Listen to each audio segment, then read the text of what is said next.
Hello, my name's Elsie. I'm 28 years old, and I gave birth to my beautiful son nearly a year ago. As much as I would love to say that these past few months have been amazing, I have to admit that it hasn't been. Let me start from the beginning. The first thing you should know about me is that I'm the daughter of a single mother who raised me in poverty. I've seen a woman juggle 4 jobs just to make sure that I had food on my plate and a good education. There's nobody in this world that I respect and I admire more than her. Seeing her work so hard inspired me to do the same, and I managed to get into a great college with a full scholarship.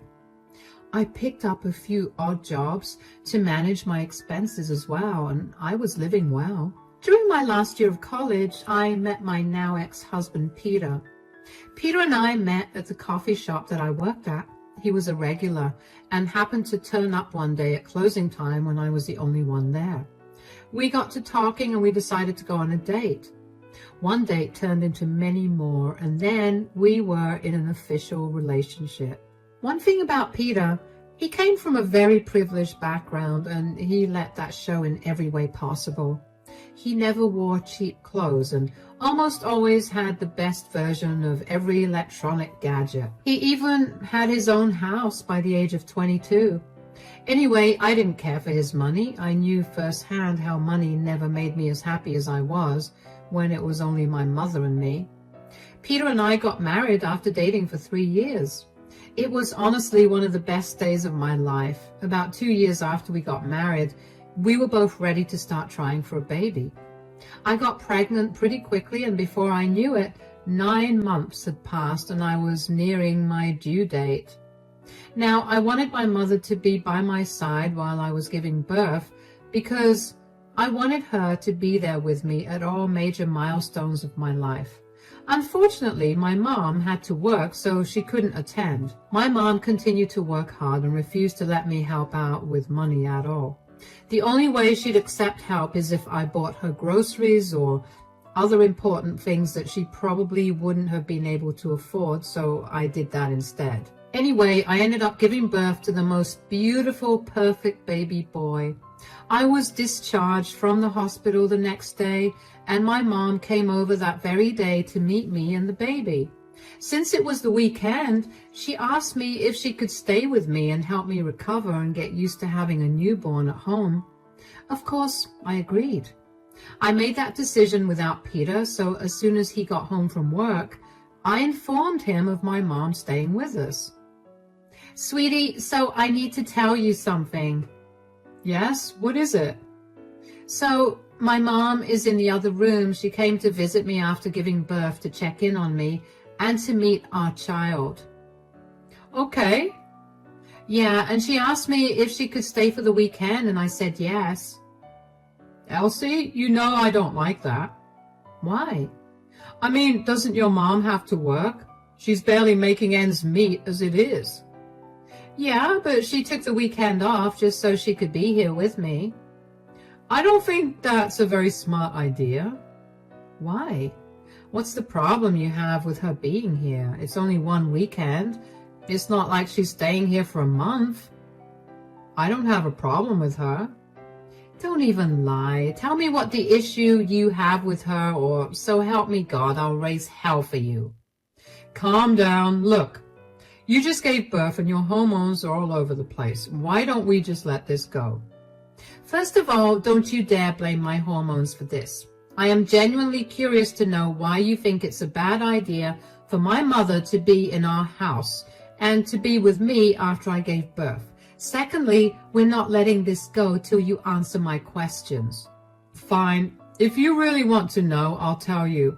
I'm afraid that your mother is going to ask us for help with money because she took these 2 days off." "What?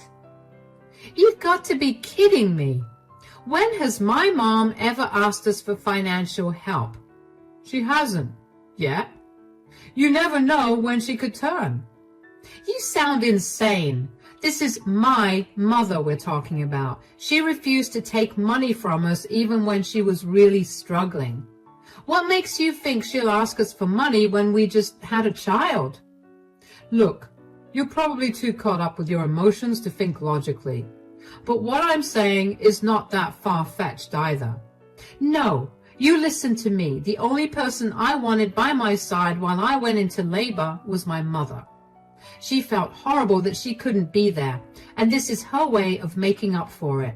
And if you really think that she's going to ask for money just because she missed 2 days of work, then I'll pay her that money myself. You have nothing to worry about.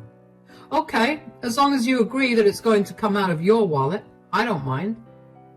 You are a real piece of work. I hope you know that. I turned around and stormed away from Peter by that point. I couldn't understand why he'd suddenly had a problem with my mother, especially since she had never once given him a reason to believe that she was so cheap as to ask us for money because she missed a day of work for us. Like I said, she never even took money from me before I was married. I was too angry to talk to Peter for the rest of the day, but I was able to calm myself down by spending time with my son and my mother. During the second day of my mother's visit, Peter's younger sister, Irene, came over to visit me and the baby. The thing about Irene is that she's the black sheep of her family. She's just so different from the rest of them.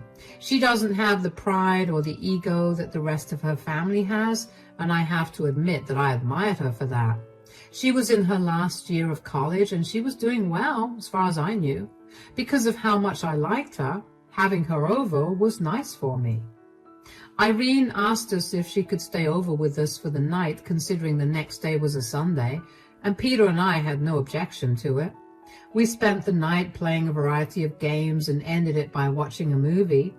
That night, Peter apologized for being mean to my mother the other day, and I forgave him. I thought that would have been the end of it, but oh, how wrong I was. Monday morning, as I'm preparing Peter's lunch for him to take to work, I hear Peter furiously running down the stairs. He looked frazzled when he walked into the kitchen, and I was genuinely scared something happened to him. It's gone! Oh my God, it's gone! Whoa, what's going on? What's gone? My watch. The really expensive one, it's not there in my bedside drawer. Did you check your cupboard or the dresser?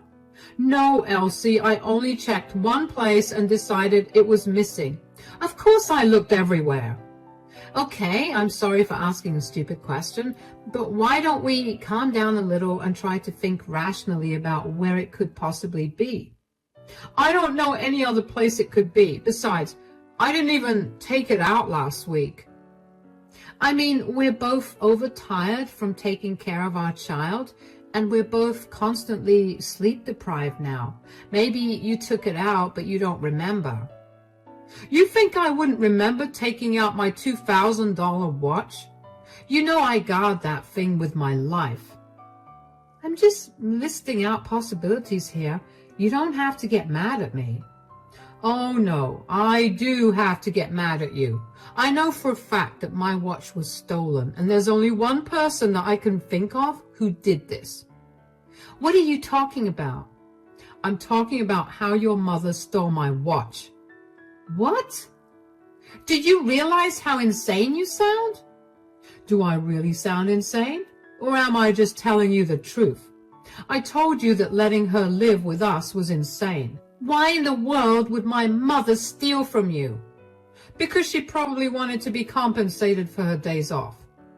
My mom has no reason to do that. She adores you. And the last thing she'd ever do is steal from you. Besides, she doesn't care for watches, especially big chunky watches like yours. Who said anything about her keeping a watch? She probably sold it and kept all the money for herself. I mean, what more would you expect from a desperate scum like her? Excuse me? That is my mother you're talking about. You do not call her names. You have no proof of her stealing anything, so keep your thoughts to yourself. How can I? You were the one who allowed her to stay here, knowing full well that our house was full of things that she could easily pawn off to help her live a better life. I will not take you slandering my mother this way. Then ask her to pay up for the watch or return it to me. If she can't, then you said that you would help her out, so I expect you to pay me back. Are you being serious right now? Believe me, Elsie, I've never been this serious in my life. Peter scowled at me and then left the house in a huff. I was in shock. I never expected Peter to accuse my mother of stealing his stupid watch. My mother was the most honest and hard-working person I knew. She couldn't even hurt a fly, let alone steal an expensive watch. I remember one time she lied to me about what happened to one of my artworks that I brought home from school, and she got so consumed by her guilt for lying to me that the next day she broke down crying and told me she accidentally threw it in the trash because it was a part of the trash pile. My mother would never have been able to keep a secret that big for longer than an hour. I knew her that much. I had nothing to worry about there. But what I did have to worry about was my relationship with Peter. I didn't know if it was a postpartum thing, but I was seriously beginning to question our relationship. After Peter accused my mother of wanting to take money from us, I began wondering if our relationship was right for me. But now, calling her a desperate scum? I wanted to divorce him. I didn't immediately take any action, though. After all, I still didn't know if my emotions were all too heightened because I just gave birth. I was also grappling with the worry of how I would pay Peter back if he asked me to do it. He knew very well that it was not an amount I could easily afford. I would have talked to my mother, but I didn't want her to find out about what was happening. She would blame herself for coming in between us, and I didn't want that. Unfortunately, though, my mom did end up finding out about the stolen watch, and she was accused of having stolen it. I knew she found out because she called me about 3 days after Peter told me that his watch went missing to tell me that she knew. Hi, sweetie, are you free to talk? Oh, hi, Mom. Of course I'm free to talk, and yes, before you ask, I'm doing good, and so is your grandson, and yes, I'm feeding him well. Hold on, are you crying? I'm so sorry. No, why are you saying sorry? Why are you crying? Are you okay? Are you injured or something? No, it's nothing like that. Was it a bad thing for me to stay over at your place this last weekend? Of course not. Why would you ask me that? My house is as much your house as it is mine. I just wanted to know, that's it. Why did you want to know? Oh, no. Did Peter say anything to you? No, forget I said anything, please. Absolutely not. Tell me right now, did Peter say anything at all to you after you left from here? Don't be mad.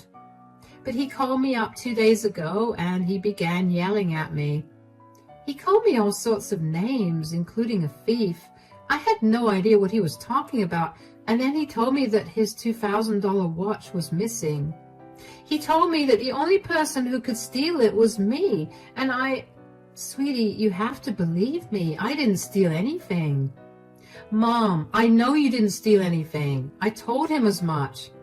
I don't know why he had to call you to accuse you, but I'm going to teach him a lesson. Oh, you don't have to do that.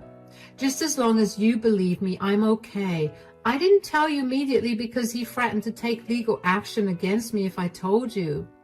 It was eating me up on the inside to not tell you, and now that I did and you believe me, I feel better, although I don't have any money to pay him back. What are you talking about? You didn't steal it, so you don't have to pay for anything. Yeah, you and I know that, but Peter does not. He sounded very angry when he told me that I had a week to pay for his lost watch. You don't have to worry about that at all, okay, Mom? Let me take care of this. I'm going to find this watch for him, and then when he least expects it, I'm going to hand him divorce papers. Divorce? I didn't want things to get this bad, sweetie. You can't divorce the man. You love him. He's the father of your child. I loved him, yes, but this is not the man I fell in love with. This is a man that cares more about himself than anyone else, and I've been blind to it for so long. I draw the line at him hurting the one person in the world I look up to the most. Okay, sweetie. I'll be here to help you out with whatever you need. Thank you so much for sticking up for me and for believing me. Of course, Mom. Now, you try to forget all about this and let me take care of things. Anger, pure, unfiltered anger is what I felt after that call. I couldn't believe the lengths that Peter would go to just to belittle my mother. Calling her names and demanding she pay for the watch was not something I could tolerate. So I decided to do some digging. I went to all the reputed jewelry stores in our town and even scoured the internet for any traces of the watch. I hadn't found anything. That left only one place, the pawn shops. I went to practically all the pawn shops in town. Don't ask me how I managed to do that and take care of a newborn. Let's just say that when your mother's instincts kick in, you suddenly become a superhuman who's able to complete any task, whether child-related or not. Anyway, none of the major pawn shops in my town had the watch, and just as I was about to give up, I remembered that there was a tiny pawn shop just 3 blocks away from my house. I crossed my fingers and hoped that the watch would be there, and wouldn't you know it, it was. The pawn shop owner let me have a look at the watch, and after a little prodding and begging, he finally told me who sold it to him. I was so beyond shocked at who stole the watch that I asked him if I could see the CCTV footage of the day. He let me see it, and when I confirmed that he was telling the truth, I asked him for a printout of the culprit in the store that day. I also made a quick phone call and found out why the watch got stolen in the first place. When I found the watch, it had already been a week since it got stolen, and it had also been a week since Peter talked to me. So I couldn't wait to get back home and shove the evidence of the thief in his face. Thankfully, Peter was at home when I got back. So I went around to a few pawn shops today to search for your watch. The watch that your mother stole from me, and did you find anything? I did find the watch, yes. But I asked the pawn shop owner about who sold the watch and when. Did he tell you that your mother stole it? Is this your roundabout way of apologizing to me? No, I have nothing to apologize for. What do you mean? The pawn shop owner told me the funniest thing. Apparently someone did sell him the watch last weekend, and it wasn't my mother. What? Then who was it? It was your sister, Irene. What? That's impossible. I knew you'd doubt me, so I asked the owner to give me photographs of the CCTV footage of the day that Irene walked into the shop and sold him the watch. Here you go. There she is, clear as day, and there is the watch on the counter. And before you question if it really is your watch, the watch is engraved with your initials on the back. But why would Irene steal from me? It's simple. I called your mother, and it turns out that she cut Irene off because she caught Irene stealing from her too. Irene probably got desperate for money and she stole from you. And it was the perfect opportunity for her to come over when my mom was there because she knew how much you looked down on my mom. Look, I'm really sorry. I didn't mean to. Save it. I don't want to hear any apologies from you. All I want is for you to call Irene over and confront her about this whole thing. I'll definitely do it. In the meantime, I know you don't want any apologies, but I really am sorry for all of this and for all the things I said. Are you really sorry? Or is this just an apology meant to make me happy for the moment? Are you going to turn on my mother again when something else of yours goes missing? I explained to you why I thought that way. I still agree with my reasoning. It's just that this time your mom didn't do anything and I was wrong. I'm sorry, okay? Whatever. Just call Irene over so you can talk to her about this. Hearing that Peter still thought he was right for being so elitist made one thing clear in my mind. I needed to divorce him. One of the first things I ever opened up to him about was how much I loved my mother. He knew how important she was to me. He knew how selfless my mother was, yet he couldn't look past her class to see the person she truly was. While Peter called Irene up and asked her to come over to our place that weekend, I went out to file for our divorce. When Peter was at work, I gradually packed up my things and shifted them to my mom's place. My mom was helpful, but she was silent for the most part. I knew that she was inwardly berating herself, but I also knew that I did not have the mental capacity at that point to explain things to her in a better manner. I just always reassured her that she was not the reason for everything that was happening. You know what else is funny though? Peter never once realized how empty the house was getting with each day that passed. By the end of the week, only the bare bones of our house were there, and Peter barely recognized the difference. That only made me feel better about the decision I made to leave him. Anyway, that weekend, Irene came over. I could tell that Peter was trying his best to keep his cool and make sure that he would not explode in anger at his sister. When I opened the door to Irene, she looked pale and sweaty. She nervously greeted me. Hi guys, how's everything going? Irene, sit down. What's going on? I hope everything's fine. It's not. We know what you did. Do you want to explain yourself? What are you talking about? I'm talking about how you stole my $2,000 watch last weekend and then pawned it off. I didn't do that. Save the lies, Irene. Here's the picture proof of you selling it to the pawn shop 3 blocks away. Now explain yourself. Well, I didn't have any money. Mom cut me off because she caught me lying about how much money I needed. She barely gave me much money to begin with, and I was barely getting through each month. I tried for months to find a job, but everywhere I applied either turned me down or never responded. I needed to get some money somehow. So, you couldn't have just asked me for some help. You had to steal from me? You don't think it's humiliating to ask you that? You never miss a chance to shame me for asking you for help, be it money or anything else. Oh, I have to agree with you on that. What? Why are you agreeing with her? Because she's right. You make it so hard for anybody to approach you for help because you always lord it over them as some insult. We can talk about this later.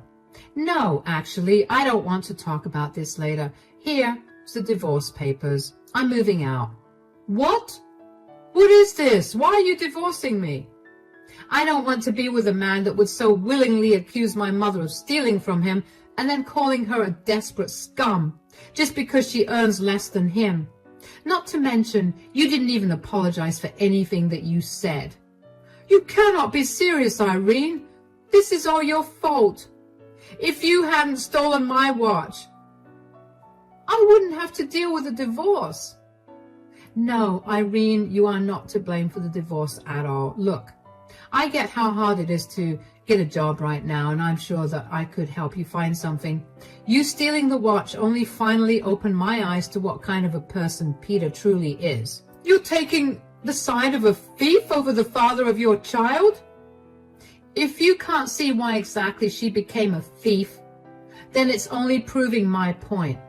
So you only asked me to call her here so you could humiliate me? Of course. You need to understand how humiliated I felt when you accused my mom of being a thief. And then you also went ahead and told her that over the call, and also threatened to take legal action against her. Yes, I know about your call to her. I was just very angry about the whole thing. I didn't mean to. Whether you meant to call her and accuse her of stealing from you or not, you still did it. That's enough for me to leave you. If you want to discuss custody agreements and all that, you can talk to my lawyer. You can't just leave me like that. Don't I mean anything to you at all? After what you said about my mother, who, by the way, you know worked super hard to provide for me, absolutely not. You don't deserve my love, and I'd much rather be a single mom than be with someone who constantly looks down on me and my family. Come on, Irene. I'll take you back to your dorm. Bye, Peter. I was shaking with anger by the end of the conversation, and I knew that I needed to exit as fast as possible. Irene looked gobsmacked at the way the events turned so quickly, but I grabbed her arm and led her out of the house. In the car, I made sure to tell Irene that even though I defended her in front of Peter, I still did not agree with what she did. She needed to properly apologize to Peter and work towards paying him back. Irene began to cry and thanked me profusely for being so understanding. I felt so bad for her because I knew just what kind of person my mother-in-law was. Peter got his better than everyone attitude from somewhere after all. After I dropped Irene off at her dorm, I made my way to my mom's place. My mom greeted me with the biggest hug and cried into my shoulder. She felt horrible because she thought she was the reason that Peter and I were getting a divorce. But after a long conversation, I helped her realize why that was not the case. Peter did not stop trying to get in contact with me, but I made it explicitly clear that I wanted nothing to do with him and that if he wanted to talk to me, he could go through my lawyer. Thankfully, Peter realized eventually that I was not going to back down on my decision, so he signed the papers and we got divorced pretty quickly. We had also signed prenups, and that made the entire process so much easier. As for custody of our child, my state favors the mother, so I managed to get full custody. But Peter got visitation every weekend, and for the sake of our child, I decided to be as civil as possible with Peter. That will obviously stop the second that Peter starts bad-mouthing me or anybody that he considers beneath him to our son. Anyway, it's been a good few months since Peter and I got a divorce, and Peter still texts me from time to time to tell me that he regrets what he said every day. He tells me that he still loves me, but I can't help but think that it isn't true, especially since he had been so ready to put me and my mother through financial ruin over a watch. Because I never replied to him, he suddenly switched from professing his love for me to telling me I was a poor, disgusting scum who only used him. I could tell that he was saying that to get a rise out of me, but I also couldn't help but wonder if he thought that way of me throughout our relationship. I got a lot of calls from Peter's family calling me a pathetic person for leaving Peter and for helping Irene get a job. I blocked them all, moved on with my life. My divorce from Peter ended up bringing me some really good luck because the very same day our divorce got finalized, I got a huge promotion at work. So I can now live a lot more comfortably and I can save up a lot more for my son. Right now, I still live with my mother because my income is also helping her, and she means the world to me. I've learned my lesson. I'm never going to let anyone belittle me or my family ever again. Thank you for listening to my story.